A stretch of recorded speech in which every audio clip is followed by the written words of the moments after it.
Olá, pessoal do segundo ano.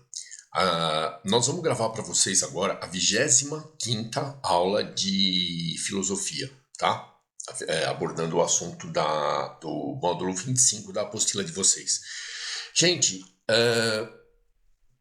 nesse módulo, eu vou passar para vocês que a estética, numa visão filosófica, a estética artística numa visão filosófica, não só artística, né? A estética de formas em geral, ela teria sido concebida no início da filosofia, desde Platão, de formas diferentes, né? A estética teria sido concebida, a estética teria sido conceituada pela filosofia desde o início de formas diferentes. Na teoria de Platão, lembra que a gente tinha um mundo inteligível e um mundo sensível. Na teoria de Platão, a estética, a arte, estaria copiando o mundo sensível, que nada mais era que uma cópia imperfeita do mundo inteligível. Ou seja, a arte poderia causar uma relação estética, estabelecer uma relação estética ou não, né, de prazer ou desprazer, estaria relacionada diretamente com o mundo sensível, né, o mundo das coisas, dos objetos. E esse mundo dos objetos, esse mundo material, seria uma cópia imperfeita, né, perene, assim, que deterioraria com o tempo do mundo inteligível, do mundo das ideias, que esse sim era perfeito. Muito bem, aí a gente passa para Aristóteles. Aristóteles não estava preocupado com o mundo das ideias. Aristóteles via como importante na filosofia, via como importante para o ser humano o entendimento do mundo material, da existência, da natureza, certo? Do mundo em si. E, né, na verdade, resumindo a teoria de Platão, seria só do mundo sensível. Para o Aristóteles, o processo era inverso.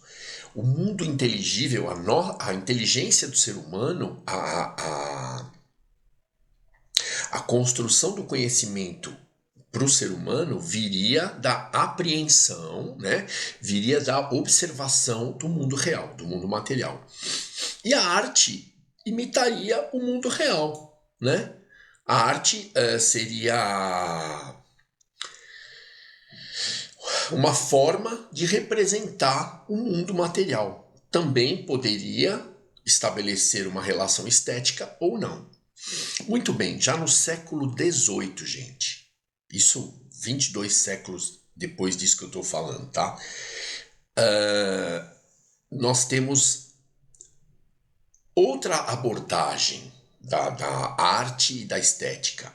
A arte seria a representação não mais de um mundo real, de uma existência, de um mundo material, e sim a representação do sentimento do autor. O autor teria inspiração, né? Os artistas em si, os gênios criadores em si, eles teriam uma interioridade e uma inspiração fora do normal, a ponto de criar a arte, a ponto de conseguir expressar a beleza, o real como belo, né? Não o real, o belo. Na verdade, os artistas, a partir do século XVIII, na fase humanista, expressariam a sua interioridade através da arte, através da inspiração. E essa arte, produzida por esses artistas, espelhando o interior deles, os sentimentos deles, a alma deles, né, o espírito, como afirma Kant, seria aceita ou não esteticamente pelas pessoas. Ou seja, Mais do mesmo, né? A gente volta pro módulo 24, aonde eu falei para vocês que a estética ela é, ela é um elemento, é um critério de relação que pode expressar prazer ou não. Na visão filosófica, a estética do humanismo, a estética do século XVIII em diante, ela não requer um raciocínio, não requer que você estude e entenda o porquê aquela arte te agradou.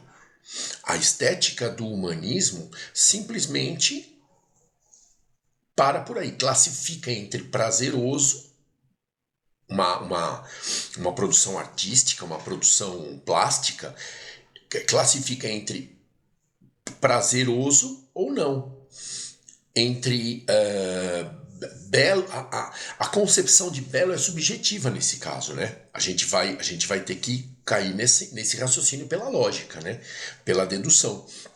Se o indivíduo vai classificar como prazeroso ou não, aí a gente vai ter a opinião deste indivíduo se aquilo é belo ou não. Porque uma coisa pode ser prazerosa, mas pode não ser bela. Sei lá. Isso é subjetivo, tá? Essa é a opinião minha do professor. Então, gente, o que eu quero dizer para vocês é o seguinte, que a estética na filosofia, ela teve várias interpretações, várias conceituações. A filosofia sempre se preocupou em definir a estética, né, a relação de prazer e a definição do que é belo ou não é, de acordo com o pensamento filosófico da época, o contexto filosófico da época. Portanto, isso foi mudando conforme a filosofia foi evoluindo, ou conforme o tempo cronológico foi passando e as teorias filosóficas se sucedendo. Veja só, a produção artística, ela pode ou não causar prazer no indivíduo e pode ou não causar prazer no outro.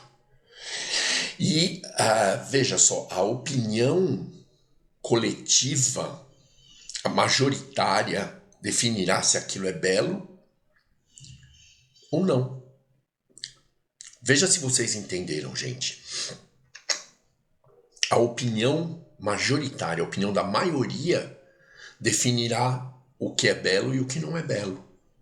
E esse conceito de belo, proveniente da beleza, também é relativo, né? Porque a coisa, o objeto, a arte, a produção artística no geral pode ser bela em alguns critérios, como geometria, né? como enquadramento, os critérios, né? Eu estou definindo. Como as cores podem ser harmônicas, né? Os traços, o desenho pode ser harmônico, pode tocar o coração das pessoas como belo, mas também é um conceito subjetivo. É um conceito que vai depender do critério de avaliação da obra, certo? Então, gente, enxergando a estética pela filosofia, de acordo com cada corrente filosófica, nós podemos definir o que é estética, certo? Hoje em dia a gente anda na rua e a gente vê assim várias clínicas, vários lugares escrito clínica de estética, estética de unhas, estética corporal com tratamentos, blá blá blá, aquelas mil coisas que eu nem presto muita atenção. Porém, existe um padrão que as pessoas que frequentam esses lugares querem alcançar. A harmonização facial, a harmonização corporal. Então, para que se tenha uma estética definida como bela, como padrão a ser buscado, como beleza a ser buscada, precisa que haja um consenso a respeito do que é belo, certo? Por que eu estou dizendo isso, gente? Porque no início do romantismo, quando ainda se usava a pintura barroca. Olha, veja, eu vou citar um exemplo totalmente voltado à arte e à história da arte, tá? Não tem nada a ver com nenhuma opinião que eu expresse. As mulheres com mais cheinhas, né, com um pouquinho mais de tecido epitelial adiposo, mais conhecido como gordurinha, um pouquinho mais cheinhas, elas eram tidas como as mais belas. E essa opinião mudou completamente. Já passou pela aquela magra, magérrima esquelética que é anoréxica, né? Durante o tempo, e hoje em dia beira o fisiculturismo, assim, circunda, né? Orbita o fisiculturismo, aquela coisa dos músculos bem definidos e coisa e tal. Então vocês veem que o padrão estético corporal mudou. Assim, de acordo com a opinião da maioria. Assim como os padrões estéticos artísticos, segundo a filosofia. Eles vão sempre obedecer a uma definição filosófica, né? Eles vão sempre ser definidos pela filosofia de acordo com o contexto da época. Percebe? Essa é a principal mensagem do capítulo 25. Ok?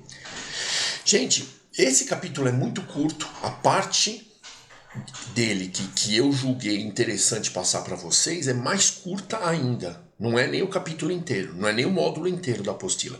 Portanto, a aula de vocês dessa vez é bem curta e eu agradeço a atenção de vocês até esse momento e desejo bons estudos a todos.